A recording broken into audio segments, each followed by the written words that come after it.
Hello everyone, and welcome to the sideboard here at the Atlanta Open Series featuring the Invitational. I'm Glenn Jones. I'm here with Chris VanMeter. Hello. Chris, you're back on the grind, as it were. Yes. It's been just a flash return to the scene. You got a PTQ top 8 under your belt. Here you are at the Invitational, duking it out.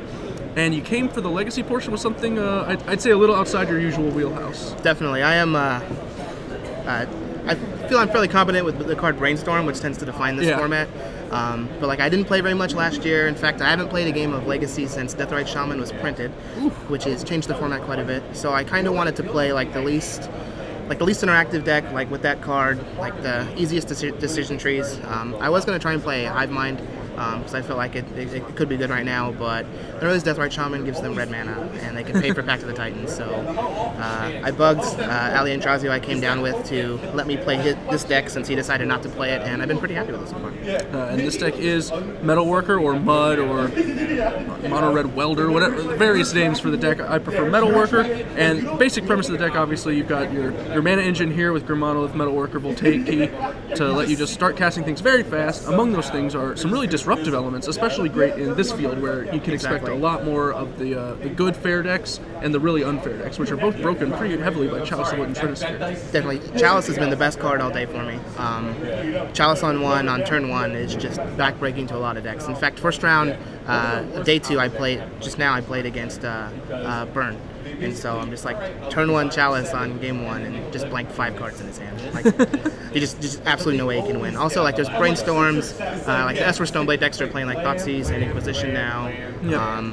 Plow, it's really good at protecting Metalworker from all the 1-mana removal spells. It also serves to preserve your Lodestone Golem, who is himself an additionally disruptive element, and quite the clock at 5 power. You can easily end the game in 3 or 4 turns. Juggernaut's pretty good. It's vintage playable, so that's very true. Moving on, you have an actual combo finish once you're done, just screwing with them, I guess, in this middle row cards. Absolutely. You have Goblin Welder and Kuldotha Forgemaster, which both can create a variety of engines, depending on what you're actually doing, but you've got a real selection of sweet bullet spells here. Obviously, Metalworker Staff of Domination, for those not in the know, can create an infinite loop. That's correct. All you need is 3 artifacts in your hand, 6 mana, infinite mana, draw your deck, kill your opponent. Yeah, and at a minimum, Metalworker Staff or Grim Monolith Voltaic Staff, you can still get a little bit of an advantage going. Drawing an extra card or 2 a turn is really not that difficult. You got Goblin Welder can do the same trick. Yep. But why don't you run us through the bullets, because some of them pretty easy to explain. I think we can all know when you might want to search for a Sundering Titan, for example. But what about the Steel Hellkite, Worm Coil Engine, Mirror Battlesphere, and Blightsteel Colossus? Blightsteel Colossus, you're usually going to go for that and kill your opponent, if you have Greaves and Chalice on 1, because then they just have no outs to it. If you don't have a Chalice or a Greaves and you're just trying to get value, Sundering Titan is next. Because you're just going to kill their lands. If they kill it, you get to kill more lands. If it's against a deck where Sundering Titan isn't very good, then you get Mirror Battlesphere. Battlesphere is also very good against Jace because it gives you additional permanents many to go tokens along with that keep bouncing.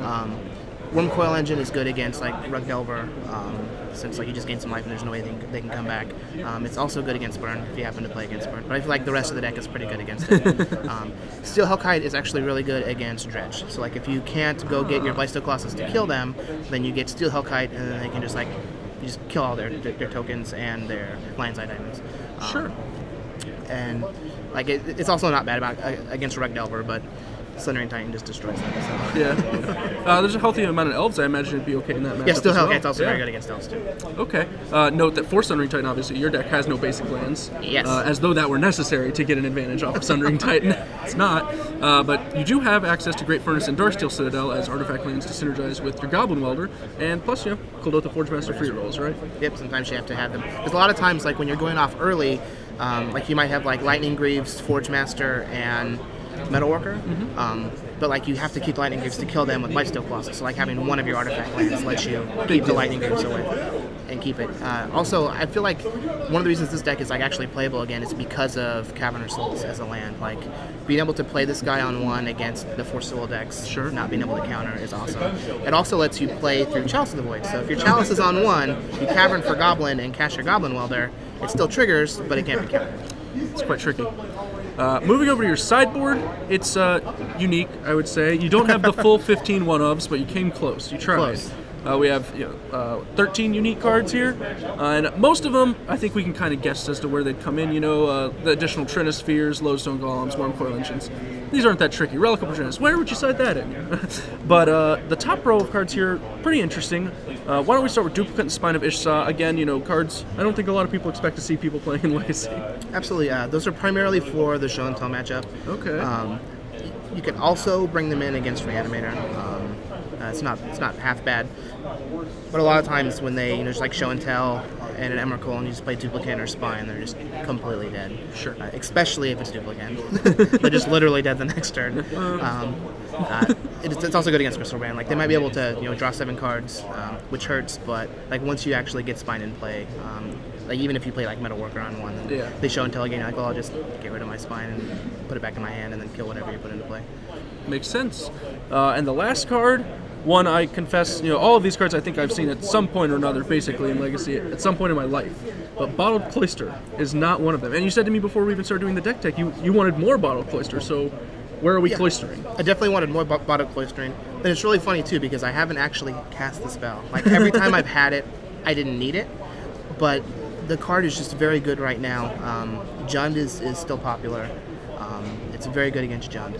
It's also good against like the control decks, so like Stoneblade and Miracles.